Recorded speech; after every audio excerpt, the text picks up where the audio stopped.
Bonjour à tous et bienvenue dans cette nouvelle vidéo. Comme on l'a déjà évoqué, on a besoin d'alimenter son camping-car, son van ou son fourgon en électricité, mais aussi en gaz. Alors on va rejoindre Thibaut qui va nous en dire un petit peu plus sur le sujet.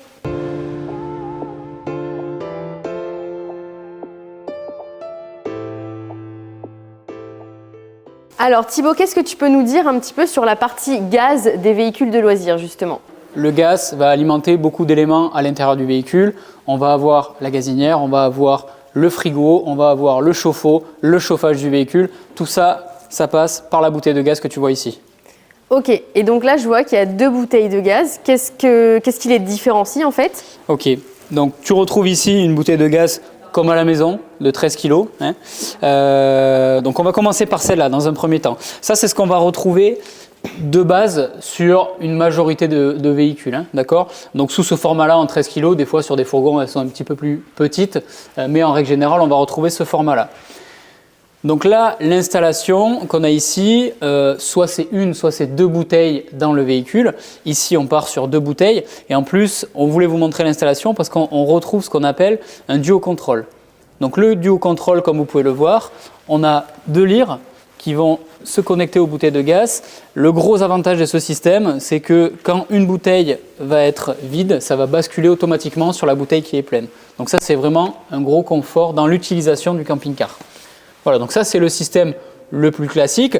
On a quand même la contrainte d'avoir une bouteille qui fait plus de 13 kg quand elle est chargée. En règle générale, les accès aux trappes sont assez bas, donc c'est toujours compliqué, on se fait un petit peu mal au dos en mettant la bouteille. Et donc à chaque fois qu'elle est vide, il faut la remplacer, c'est ça ?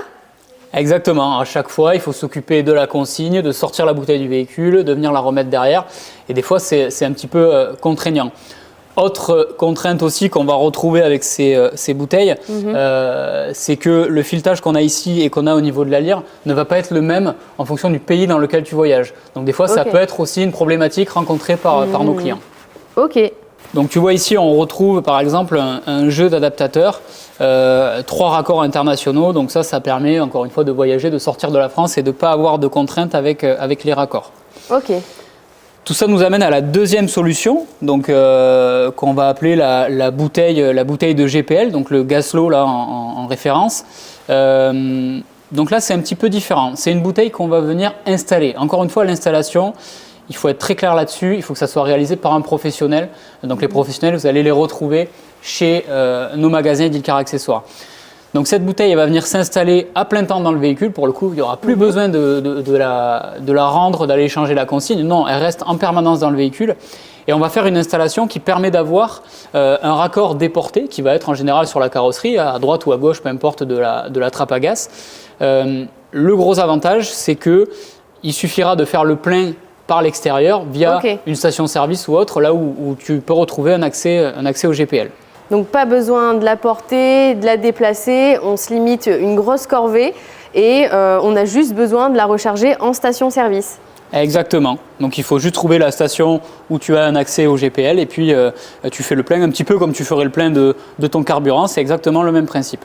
Ok, et donc sur la partie voyage dans d'autres pays, y a besoin de quelque chose en particulier ? Alors là aussi, il faudra prévoir des adaptateurs, mais ces adaptateurs, ils ne vont pas se monter en direct sur la bouteille. Il faudra juste les mettre à l'extérieur sur la petite vanne déportée pour pouvoir faire le plein dans toutes les stations, que tu ailles en Espagne ou ailleurs, tu pourras le faire comme ça. D'ailleurs, là, regarde, on a deux adaptateurs qui permettent de se visser en direct sur la coupelle de remplissage.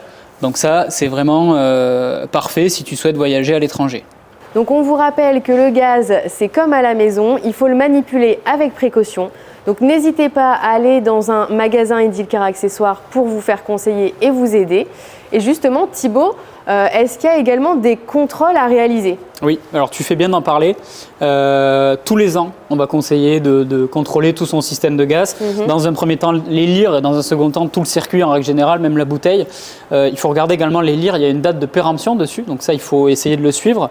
Donc c'est pour ça qu'il faut se rendre, vous allez dans une concession Edilcar et ils pourront bien sûr réaliser l'entretien et vérifier la conformité de l'installation de gaz sur le véhicule.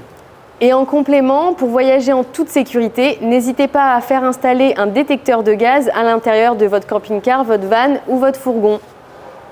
C'est vrai Marie, tu fais bien d'en parler. L'installation c'est très simple, c'est un petit boîtier qui vient se positionner à l'intérieur du véhicule. En règle générale, on va venir le mettre dans la chambre et ça va détecter tout simplement une fuite de gaz et mettre un son plutôt désagréable. Donc voilà, c'est de la prévention. Exactement. Ok, merci Thibaut.